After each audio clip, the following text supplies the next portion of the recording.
When you think about businesses that are selling through the roof, like Skims or Allbirds, sure, you think about a great product, a cool brand, and great marketing. But an often overlooked secret is actually the businesses behind the business, making selling and for shoppers buying simple. For millions of businesses, that business is Shopify. It's home of Shop Pay, the #1 checkout in the world. You can use it to boost conversions up to 50%, meaning way less carts going abandoned and way more sales going through to checkout. Upgrade your business and get the same checkout Allbirds uses. Sign up for your $1 per month trial period at shopify.com/income, all lowercase. Go to shopify.com/income to upgrade your selling today. Shopify.com/income.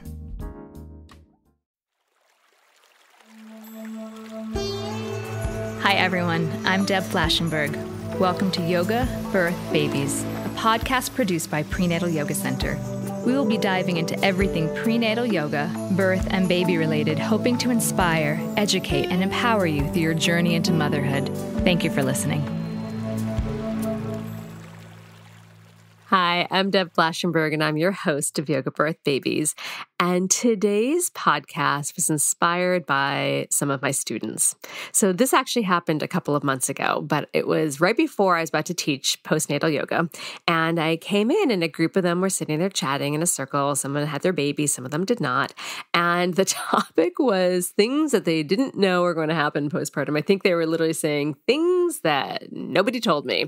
And I listened to some of the things, and we had a talk before I start to wrap it up and start class. And I thought, we need to do a podcast about this. So I finally got myself together and I reached out to Tina Goldstein, who facilitates the new parent support group at Prenatal Yoga Center. And I asked her to come in and talk about it. So some of the things we're going to talk about will be hormonal fluctuations, night sweats, hair loss, breastfeeding, the slog of the newborn first few months, the feeding, the sleep schedule, so much things that I want you, our listener, to know, to be prepared for, because some of it can be really, really surprising and shocking. So why not feel a little bit more ahead of the game instead of being thrown into the deep end and just trying to figure it out as you go? So hopefully this is going to help you in your preparation.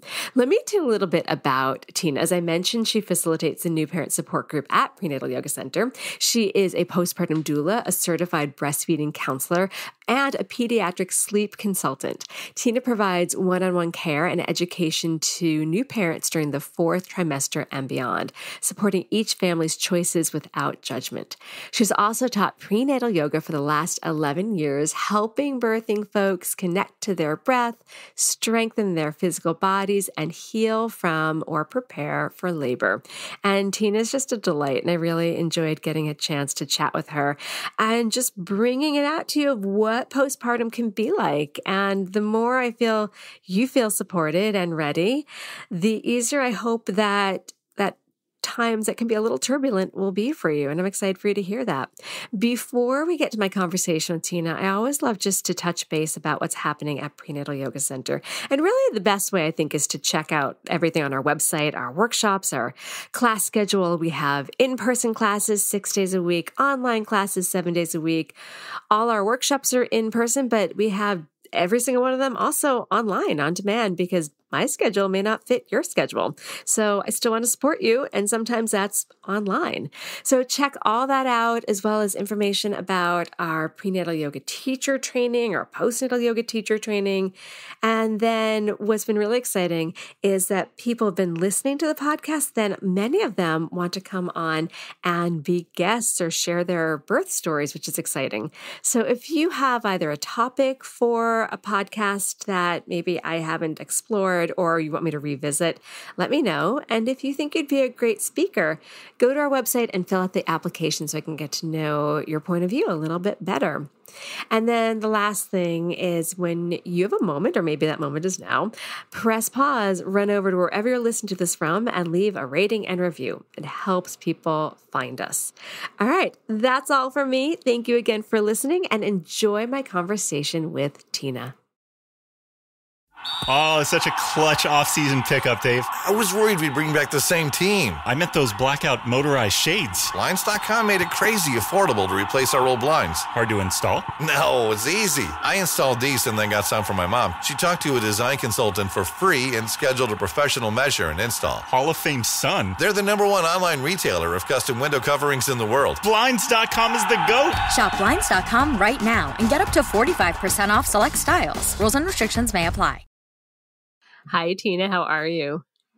I'm well. How are you, Deb? It's so great to talk to you. Oh, I know. I love that we actually finally connect because we're kind of like passing ships. I'm never in the studio when you're there. So I'm excited to kind of get to know you and dig into your knowledge because you know so much about the perinatal community. So thank you for your time. Absolutely. I'm so happy to be here. Thanks for asking me. All right, so we're going to jump into, I love this topic because this is what my postnatal students made me think, postpartum, things they don't tell you. And the reason this came up is because before one of my postnatal classes, there was a bunch of students sitting around literally talking about things they didn't know that weren't, I guess, super common or maybe just not brought up to them. And so I thought, let's do a podcast about this. So I'm excited. So before we get into that, I'd love to learn a little bit more about you and what led you to focusing your work on the perinatal community. Yeah, awesome. So, really all of this happened organically. I felt like I had this huge experience having my daughter. My daughter's 12 now, actually tomorrow. And it took a really long time for me to get pregnant. I was on this whole fertility journey, which was really challenging. Meanwhile, I've been a yogi for many, many years, and I was in a job that I hated.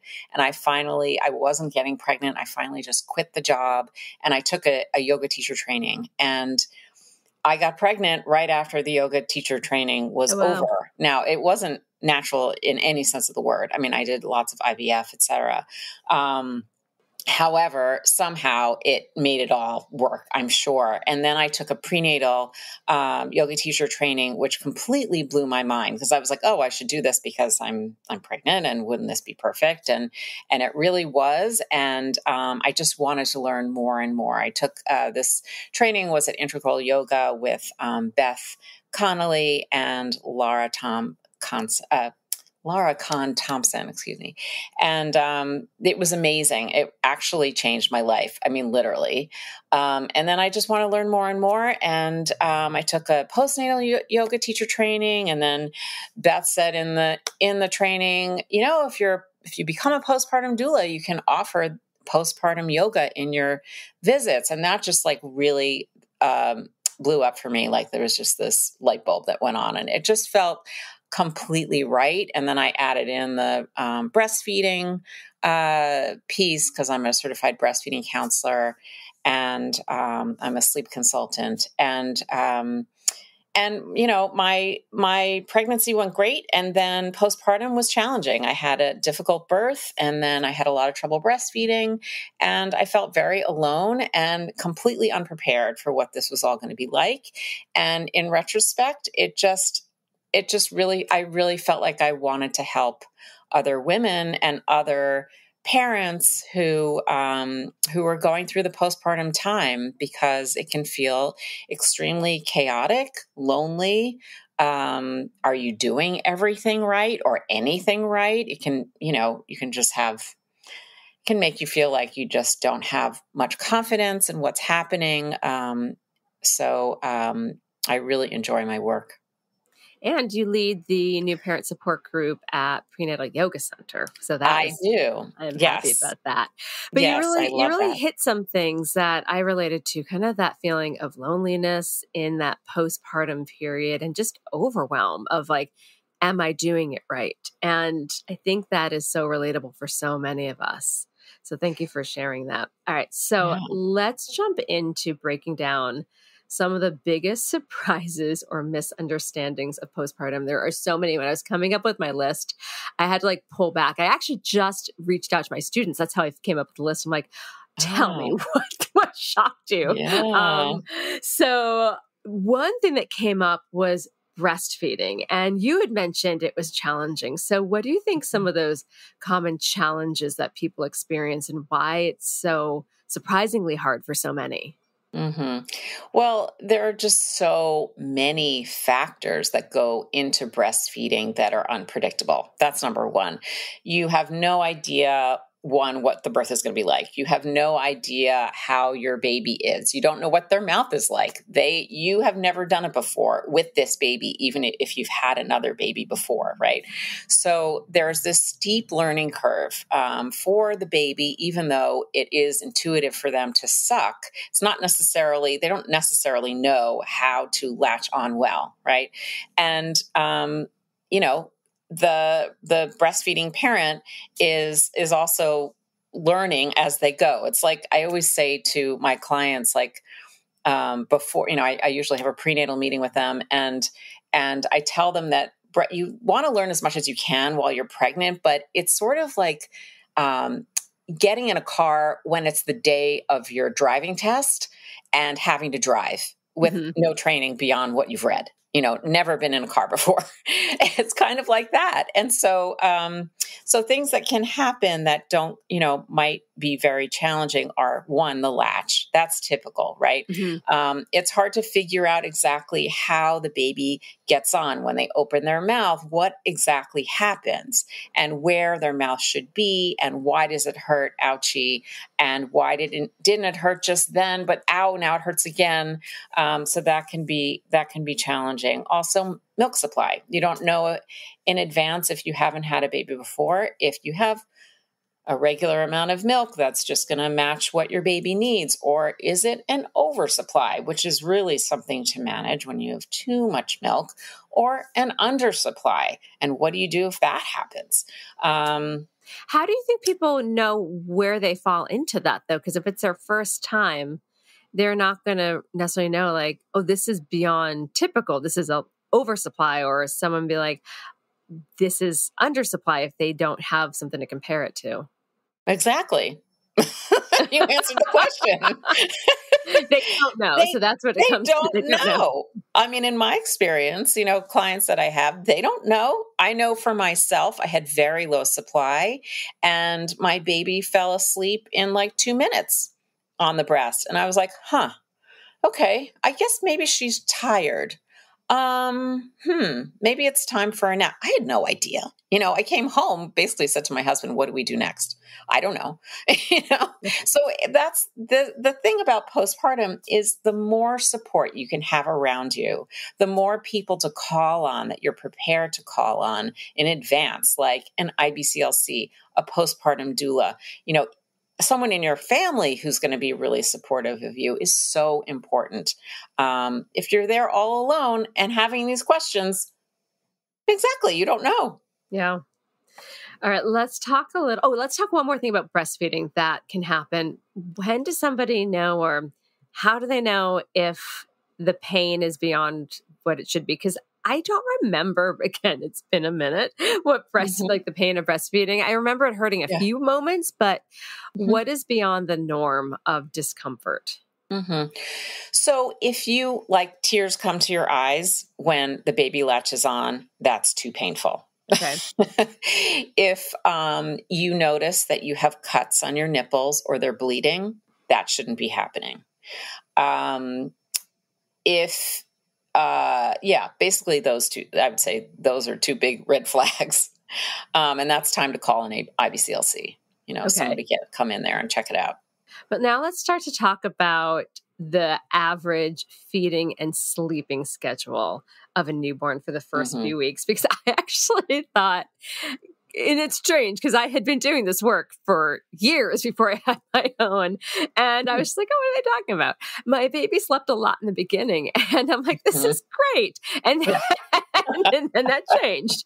But then I also like, wow, this baby's eating all the time. So what can someone expect in the first few weeks of baby's life? So this is something that I tell my clients right away, like when they're pregnant, that baby needs to eat between 8 and 12 times a day. So that's a lot of times, right? That is a feeding fast. It is a feeding fast, and it can take up to 45 minutes, 40 or 45 minutes to get a full feeding in the beginning. Babies become more efficient with feeding as time goes on. But in the beginning, that's 40 everybody's minutes learning. so if it's 40 minutes, you're saying like every 2 to 3 hours. And so that's 40 minutes of feed. And then is it 2 hours after the end of that feed? No. So it's 2 hours from the beginning of one feed to the next. So if like you a contraction, like how you time contractions. Okay. Yes, that's right. That's right. It's all of a piece, isn't it? That's a lot of daytime sitting feeding a baby. It is a lot. It is a lot. So, they should feed every 2 hours during the day and every 3 hours overnight. When baby is born, they weigh them immediately and you have their birth weight, and then they immediately start to lose weight. And so during those first 2 weeks, you want to bring your baby back to that birth weight and beyond. So the concentration is really on feeding, getting those calories into your baby.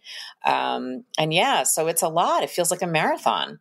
I want to add something to that birth weight, if you don't mind me jumping in. Sure. One thing that I learned, I don't even remember when, I think it was a podcast interview with maybe an IBCLC or a pediatrician, is that when someone gets an epidural, they have to have at least 2 bags of IV fluids to prevent the blood pressure drop. And then after that, they're continuously on fluids.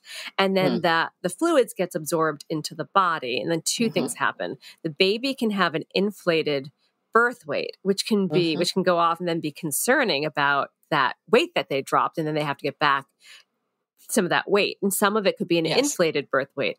But something I thought was really fascinating for those that are breastfeeding is that the IV fluids gets absorbed into the tissue. So the breast actually changes. Yes. So where they might have latched on well in the beginning, by like day 2 to 3, I'm sure you've seen this as someone that works with postpartum folks, the nipple can flatten out a little bit from all that. Yes. So I just wanted to bring that up of things that I wish people had told me about postpartum. Yes, exactly. Now, the thing about that, though, yes, these are challenging issues. The thing about that is there's kind of no getting around it during labor. You can't think in advance, oh, I don't want to have the epidural. No, I'm not having the epidural. But it's more to be mindful of it, about why they might hit those struggles, as well as being overly concerned about the baby's weight, because some of it, they're just peeing out because the baby got all that extra fluid. Absolutely. The parent got all that fluid. Absolutely. Yes. And that's true. However, when you go to the pediatrician, I mean, it is something to bring up with the pediatrician for sure. Like, oh, this is what happened in labor. And he or she probably had a lot of fluid in his body that he got rid of. And, so I hope you'll, take that into consideration, or you should take this into consideration, because sometimes pediatricians put a lot of pressure on parents that, oh, no, now, you've lost more than 10% of that birth weight.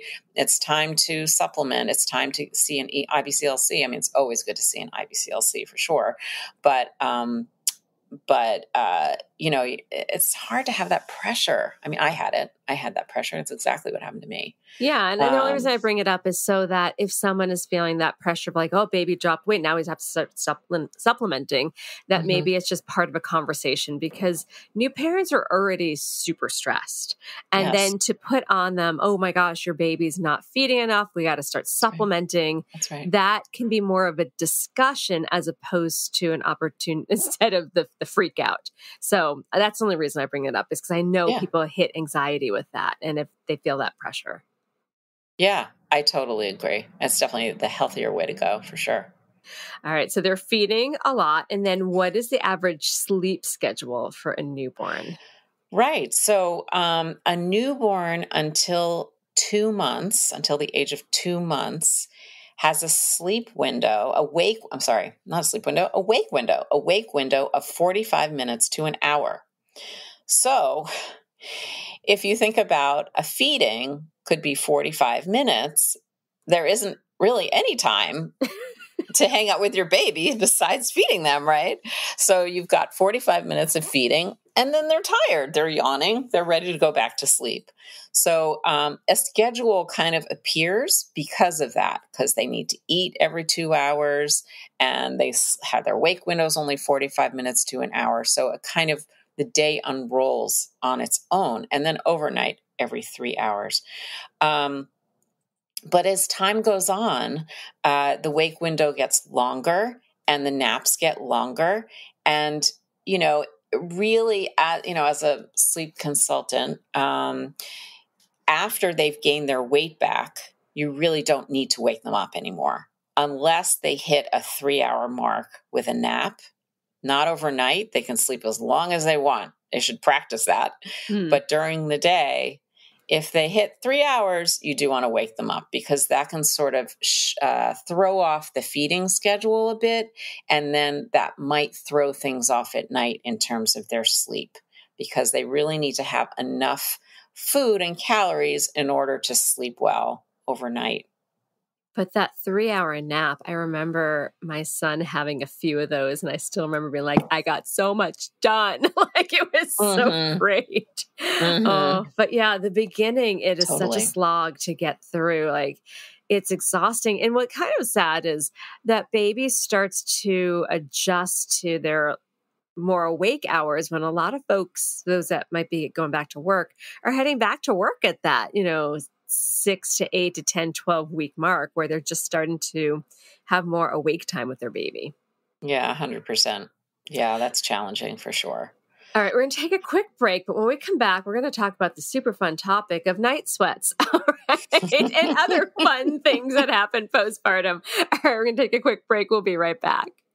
This episode is brought to you by MeUndies. While MeUndies can't totally help your love life this Valentine's Day, they can offer you insanely comfy undies and loungewear to buy or gift. MeUndies has so many awesome Valentine's Day prints and styles. Plus, you can match with your partner, friends, or even your pets. This Valentine's Day, give the gift that'll keep them thinking of you and score huge site-wide savings at MeUndies.com/Spotify. That's MeUndies.com/Spotify. MeUndies. Comfort from the outside in. The wait is over and your new baby is here.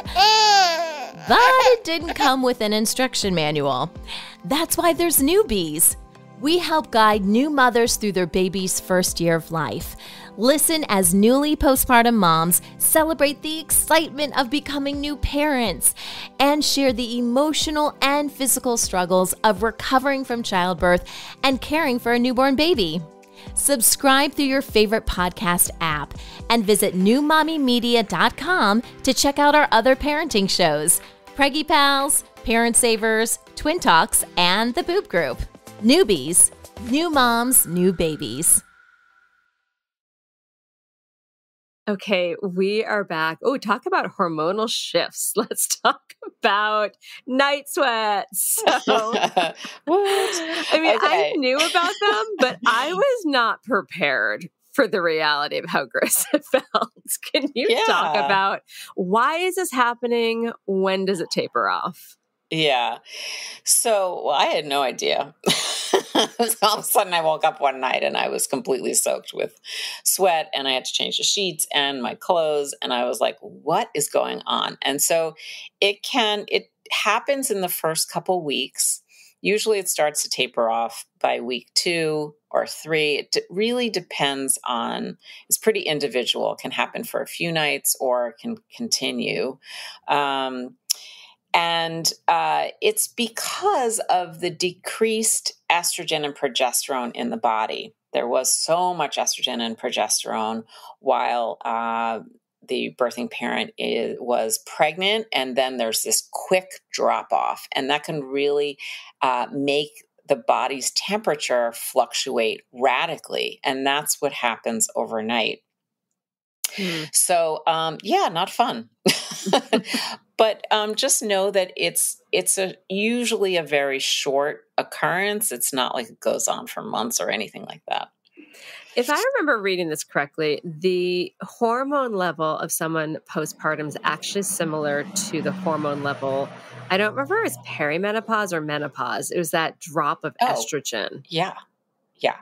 Well, coming from someone who's been through perimenopause, I had the same thing, so here it is again. So yes, I did have night sweats as well. It wasn't as frequent or as consistent kind of as it was in postpartum, but yes, same thing. Exactly.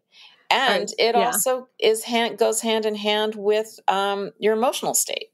So, there's something called the baby blues, which I think most people know. So all of this up and down of the hormones and decreasing estrogen can make you feel sad. And oftentimes, you might all of a sudden start crying when you're watching like a sappy commercial, which you never would have done before. And this can happen in the first 2 weeks. And then it can also, like right afterwards, you might start laughing. It can feel very chaotic and like you're really not yourself. But this is completely normal. 80% of women go through the baby blues. It happens in the first 2 weeks, as I said. If they feel like it continues on past that time, that can be an indicator of some PMADs. So postpartum depression or anxiety might be occurring as well. And that's something to look out for. And I know for listeners, if you feel like you're hitting that category, we have resources in our resource section of our website. So if you're Awesome. Like, that resonates with me, please let us help you with that. All right, let's stick with the huge hormonal shift. So what other, besides the drenching night sweats, what other things happen from that hormonal shift? Because there's a few in my brain that I was a little surprised about. Well, unfortunately, that beautiful head of hair that you grew while you were pregnant. That was the one I was thinking about. It's like after every, like the new mom support group or the baby and me class or the postpartum class, like we have to clean the floor because there's so much hair shed. That's amazing. I never noticed that in a studio. Up the floor. Well, because we do it. We clean up that floor from all the hair. I seriously thought I was going bald. I'm like, oh my gosh. And then I'm like, this is why the Hasidic women wear wigs, because of that hair loss. So that happens. And it happens, you've grown this beautiful head of hair during pregnancy. And again, it's a hormonal thing. At around 3 months, it might start to fall out. And so usually it comes out like all the thickness comes out and it kind of goes back to how your hair was before you were pregnant. So it's not like, unless there's some sort of hormonal, dysfunction, typically you're not going to go bald. Besides the hair loss, are there any other things people should be mindful of about that hormonal shift? I think it's just it's really important to be gentle with yourself, that this is a super, super vulnerable time. As you can hear, there's all of these things happening to your body that are completely not in your control.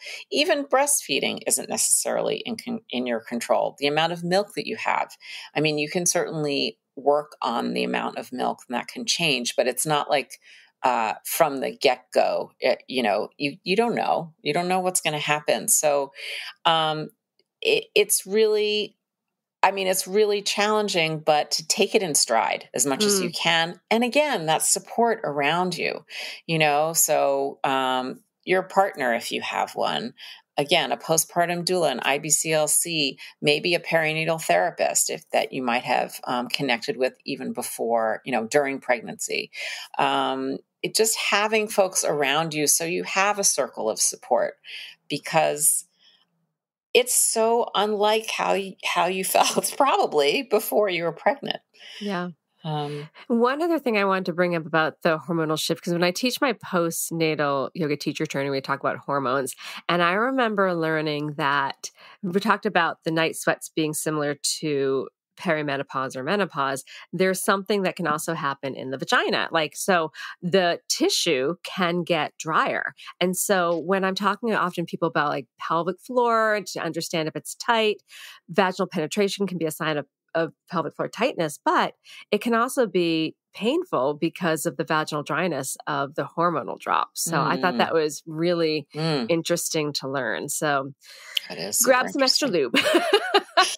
We're very straightforward on this podcast. We want to prepare everybody from everything. So, all right. So I love that. Yeah. Speaking of vaginas, let's talk about postpartum bleeding. We're just laying it all out there. So let's talk about postpartum bleeding. Let's talk about what it is, how long it lasts, why someone that even had a cesarean still might bleed. I really think a lot of people that before they have a baby, they don't realize how long it can last. And for those that are pregnant listening, what advice would you offer them to prepare them for those first few days of postpartum for their perineum? Absolutely. That's a lot of questions, a lot of parts. Yeah, no, sounds great. So, so the inner lining of the uterus sloughs off, and that's called lochia. And you will bleed, or a postpartum person will bleed from usually 2 to 8 weeks. 2 to 8 weeks. I'll just say that again. Like, let that sink in. That sink in. It's not like a period. It looks like a period, but it can be more. You can have more blood. And you're not using tampons. No tampons. You can't put anything you can't insert anything in your vagina. Nobody usually wants to at that time anyway. No, definitely. Until you get the sign off at 6 weeks from your OB that it's okay to have sex, to use a tampon, whatever. So that's the lochia, 2 to 8 weeks. So the blood, firstly, looks bright red, like your period. And then over time, it will change. So it will change kind of brownish, like your period, but then it goes to pink and yellow, believe it or not. And what can happen is if you see that your bleeding is kind of abating or changing color to that much lighter color, and then you go on a long walk, and then the next day you're bleeding bright red again, that's just the way that your body is telling you that maybe you did a little bit too much and you need to rest. So that's kind of an important piece. So take those maternity pads home from the hospital and have some at home also. And then for perineum care. So depending on what happened in birth, if you've had a vaginal birth, there might be some tearing. Even if you didn't have any tearing, a sitz bath is a really wonderful, soothing way to go. So a sitz bath is a piece of, it's like a bin that's the shape of a toilet. So you pick up the seat of a toilet and you put it down on the toilet, and you pour warm water and Epsom salts inside. Some people also like to use herbs of some sort, and you mix it up and you just sit. And you sit so that you have this nice, warm, healing water on your perineum, which can really be a game changer. There are times, though, when I've been with clients where their doctor has said that it's not advised. So you definitely want to get the sign off from your What reasons would that OB. be? I haven't heard that. Some people, I know. I mean, I always helped people with this. And then this year, like 2 of my clients said, oh no, my doctor doesn't want me to do that. If they've had a tear and the doctor thinks there could be, it could lead to infection. Oh, okay. I've never heard that before. So it's important to know that your OB will support that. And then while you're in the hospital, they're going to give you a stool softener after your baby is born so that you can easily pass bowel movement rather than pushing. And so you should definitely have some stool softener at home, because those first couple poops can be difficult to get out after you've had a baby. You don't want to be pushing down when there's already a lot going on in your vagina, right? That you're trying to heal. Maybe you have stitches.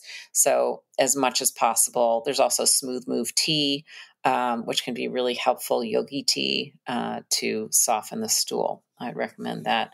And then they're going to give you a peri bottle in the hospital. You can also buy one. I think Frida makes one, where every time you pee or go to the bathroom, you can put warm water in and squirt it on yourself rather than wiping yourself with tissue, because that can be super irritating.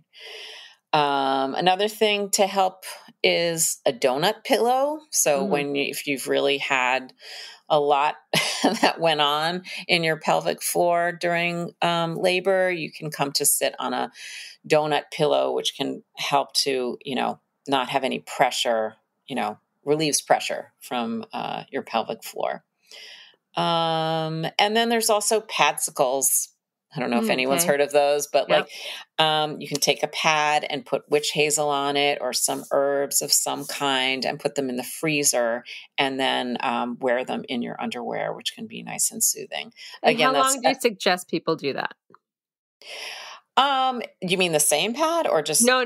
Like, how long do you think they need the padsicle idea for their perineum healing? I mean, I think it's as long as you find it helpful, because, once you start to really heal, you don't need it anymore. It really depends on what's happened. But that's, again, something else you want to get approval from your OB about. These are really helpful. I always find, people, if your perineum is uncomfortable, it's going to really affect, because there's so much sitting that happens with baby. We just talked about their feeding every 2 hours, 45 minutes. And now imagine if you're uncomfortable to sit. So that's why 100%. I really try to put a lot of awareness on let's heal the perineum, because if during the day, it's like, if you don't have a problem, you probably don't think about it. But then all of a sudden, if you do, you're like, oh my gosh, this is going to be horrible. So thank you for spending some time with that. All right, let's shift gears and talk about the 6-week checkup, because there's this assumption that after you get clearance from your care provider, boom, you're back. Like everything's great. And that's not simply true for most of us. So what are your thoughts on that whole 6-week checkup? Yeah, I often get this, and I felt the same way, unfortunately, that people are like, oh, I'm going for my 6-week checkup. I'm kind of excited. I can ask all these questions and really get into, how I'm doing and all this. It's like 5 minutes. Oftentimes, the doctor comes in, they check you, do a check, and okay, you're good to go. Yeah, you can exercise. Okay, yeah, and you can have sex. Okay, see you. Make a wellness appointment for next year. Why are you kidding me? It's just, of course, not all doctors are that way, but I hear that a lot, and that can be very disappointing and confusing. And okay, well, what kind of exercise can I do? How much sex should I be having? What if I don't want to have sex right now? What if I feel like I don't want anyone to touch me because I'm completely touched out? There's so many issues that can rear its head at 6 weeks. They're still feeling so vulnerable. It's only been 6 weeks. There isn't a lot. There's some healing that has happened, but it's not like you're completely back to how you felt before pregnancy. And that's going to take a long time. People say 40 weeks in, 40 weeks out. Your body has made this unbelievable transformation and has grown a baby, has grown an organ in the placenta. It's crazy, right? And then to expect to just go right back to normal in quotes, air quotes, at 6 weeks is not reasonable. Right. And I also have people who come to my postpartum class, or clients, postpartum clients who say, I was a runner before this, and so I'm really ready to get back to running at 6 weeks. And I'm like, their pelvic floor may have something else to say about that. Maybe not, but there's a strong chance that their pelvic floor is like, just try me. Go ahead. Just try me. Yeah. And what, you might be peeing all over yourself at this point. So, it's like, there's a slow coming back. Your core is not strong. There's just no way. Even if you had the strongest core in the world before you were pregnant, it's just not strong now. It can't be. It opened. Those muscles really lengthened, and the whole core system got shifted and changed. It can come back, but I think I'm going to speak from somebody who did everything wrong. I will be honest. Like I'm so much better at supporting others than taking my own advice. I feel like I really can see other people clearly because my ego's not involved with them. It's not my life. I'm very good at supporting them. But for myself, oh wow, did I go back to some things way too quickly, and it really caused havoc. And with my second, I learned it, the hard way, but I really changed things and I healed so much better. And when one jumps back too quickly and doesn't honor the massive changes, the abdominal muscles have lengthened, the alignment of your pelvis and rib cage have changed, the pelvic floor has changed. When I did not give my body time to find itself again, it really created more havoc and a longer healing period than if I had slowed down. I probably could have gotten back to those things that I wanted to do quicker. So I've actually prolonged what I enjoyed to do. Mm-hmm. Yeah, well, you learned from it, right? You're probably a better teacher for it. Oh yeah, my horrific birth, my first birth, definitely changed how I taught, and because of that, I think that's why, and so many of us are passionate about helping others when we hit obstacles ourselves. That's right, 100%. So let's talk about, as a perinatal support group facilitator, I'm sure you hear and see a wide range of emotions and experiences of postpartum, but I want to talk specifically social media. So based on how we already talked about the emotional fluctuations of postpartum, what are your recommendations when it comes to social media for new parents? Shut it down. Okay, then. There you go. Try not to look at social media. It's so hard not to. I mean, you're sitting on the couch again for hours and hours and hours. What are you doing? I mean, I thankfully started reading some books, which was awesome. Me too. My husband got me a Kindle, and that was the best thing. So I could read with one hand.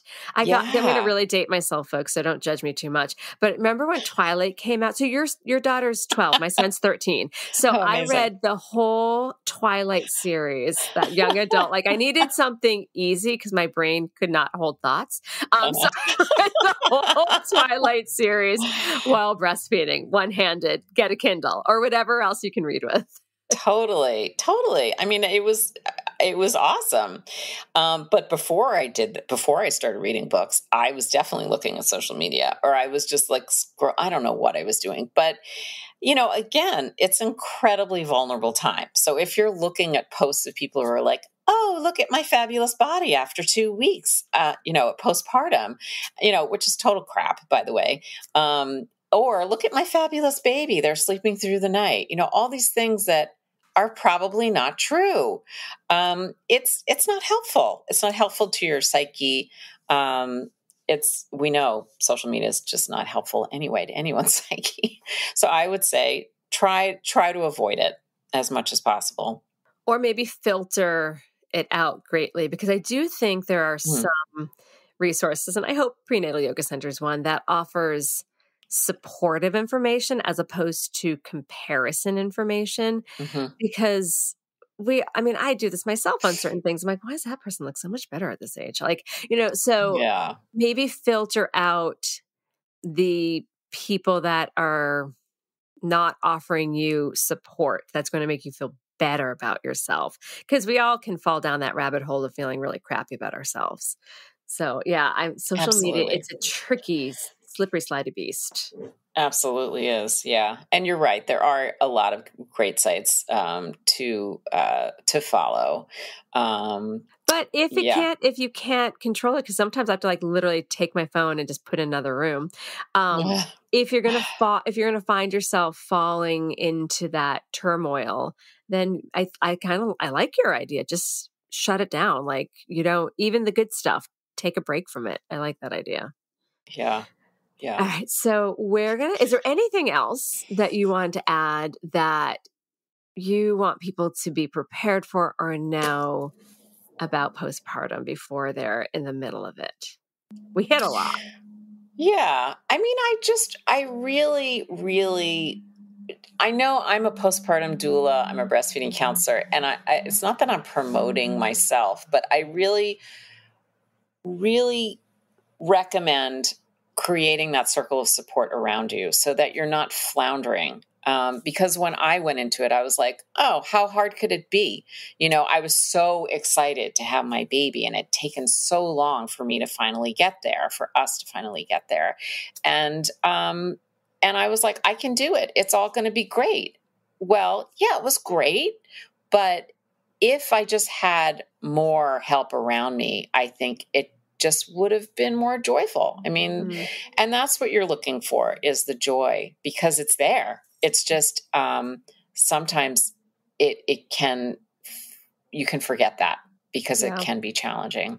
It's so task oriented. It really is, and exhausting. All right, we're going to take our final break. And when we come back, what is one tip or piece of advice, and you've offered so much already, that you would like to offer new and expectant parents? We'll be right back. In a world where single moms face countless challenges, the Single Mom Podcast offers a space of support and empowerment. Each episode offers stories of triumph, practical strategies, and heartfelt support to those on the journey of solo parenting. With a touch of humor and a wealth of inspiration, this podcast invites single moms everywhere to join a community that understands and uplifts. Discover the power of shared experiences and the strength of single mothers, because together they are truly unstoppable. Okay, we are back. So you have so many years of experience in the perinatal world, and you're a parent yourself. So what is your one final tip or piece of advice you would like to offer at new and expectant parents? Well, I mean, a great thing to do, everybody has a registry, right? So instead of putting, 50 onesies on the registry and a million swaddles, maybe you can also start a fund, if you need to, for a postpartum doula. I mean, people are really willing to help in any way they can. And if they can just donate $20, towards your postpartum doula fund, I just think it's a wonderful thing to not gather so much stuff and set yourself up instead with support. Yeah, when I was pregnant with my first, my team at PYC, all the teachers and support, they got me 2 days of a postpartum doula, and it was amazing. The best gift. And after that, I'm like, anytime I know someone that I'm close with that's pregnant, I'm like, let me get you a few hours of postpartum doula. I'm like, and they're like, no, I want something else. I'm like, no, trust me. Yes. Yeah, it was the best. Where can people find your work? Oh, well, my website is motherher.com, motherher.com. And that has everything that I do on there. I also teach, as you said, Deb, at Prenatal Yoga Center. I run the new parent support groups, and there's one starting in January 7th, I believe, Tuesday afternoons.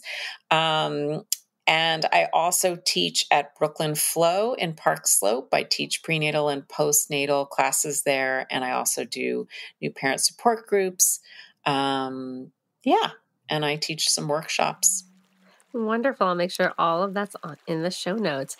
Tina, it was so fun getting to chat with you. Thank you so much for your time. This has been an episode of Yoga Birth Babies, produced by Prenatal Yoga Center. You can catch us on Facebook, Twitter, Instagram, and Periscope. I'm Deb Flaschenberg. Thanks for listening.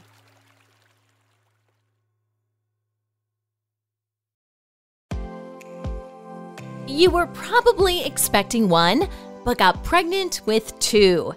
We get it.